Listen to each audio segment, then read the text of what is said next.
do I share this experience alone? Have you been told that there is a meeting and the first question you ask, who is chairing? And the reason is, usually there's alternating chairs. And one chair is very effective. The meeting is fruitful, people are engaged, it starts on time, it ends on time, it is directed.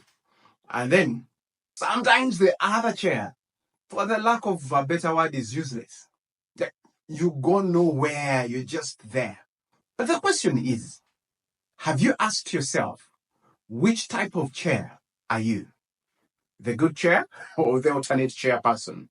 If you've not yet chaired a meeting, have you wondered if you are delegated tomorrow, or if you're made a chairperson of a particular committee, would you chair an effective and fruitful meeting? So in this part of the video, I'm going to give you tips, 6 tips that you need to follow before the meeting to have a guarantee of a successful meeting.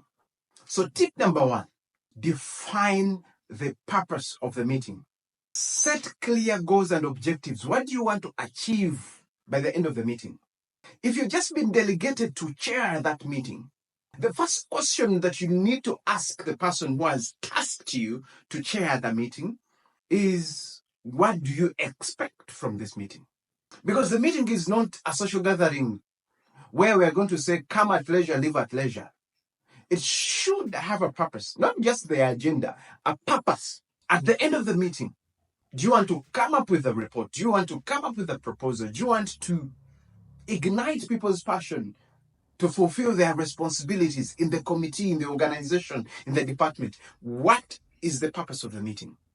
Number 2, now that you know the purpose, prepare an agenda. But what is very important, the agenda should have the number of the agenda items, and the time frames of that agenda item. I also want you to take note that in most meetings, in most committees, in most organizations, it is the secretary that drafts the agenda. But don't forget, the responsibility is for the chairperson. Actually, the chairperson is responsible for every responsibility of any member of that committee. So in most bylaws, the secretary prepares the agenda in consultation with the chairperson.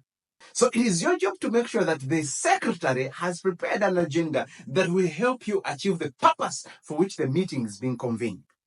So precisely, the agenda structures a meeting, outlines the key points of the meeting, and sets the time frames of the meeting. As the chairperson for every agenda item, you should have expected outcomes. Number 3, send out materials in advance. Make sure that the agenda is sent, minutes of the previous meeting, any report. It could be even reports on the previous action points. Sometimes there are technical documents to be considered. Send them in advance. And if possible, peruse through them. Not actually, if possible. Peruse through every document. Don't read everything because you're not an angel, but peruse through. Know the structure of any document there is that you're going to deal with. Number 5, and this is very important, define the starting time and the end time. Make sure the start time and end time of the meeting is highlighted. The first and 2 meetings you're going to chair are going to set a precedence. So if you tell people that the meeting starts at 8, start at 8, as long as you have quorum. And where quorum takes long, sometimes as a chairperson, you need to call off the meeting. Let people get used that when a pool is chairing a meeting, it starts on time, it ends on time. But at this point, I also want you to consider external factors. As you set the time and dates of the meeting, I need you to consider external factors. It could be the weather. It could be that someone amongst or within the organization has lost someone. It could be the previous activity where your members are going to come from. If you don't consider external factors, you might end up coming off as overzealous. Like realistically, people won't make it in time. Or realistically, people will be tired. Or realistically, people can't actually make it. So as you're setting the date and time, be cognizant of the external factors. And number 6, this is going to determine whether your meeting is going to be successful under normal circumstances or under eventualities. Enlist cooperation. There are 4 major people I want you to enlist cooperation from. Number 1, enlist cooperation from the secretary. Make sure that you are in touch and you are in talking terms with your secretary. Coordinate well. Secondly, designate a deputy chairperson.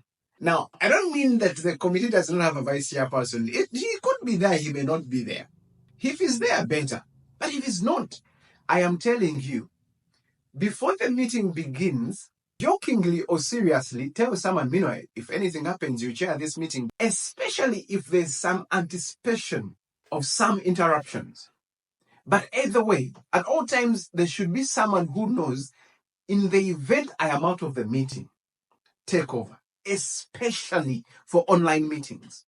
Because when it comes to online meetings, you don't know when the network is going to go off or something is going to interrupt. So make sure there's someone you've told that just in case I am out of the meeting, please take over. The third person is the contributor.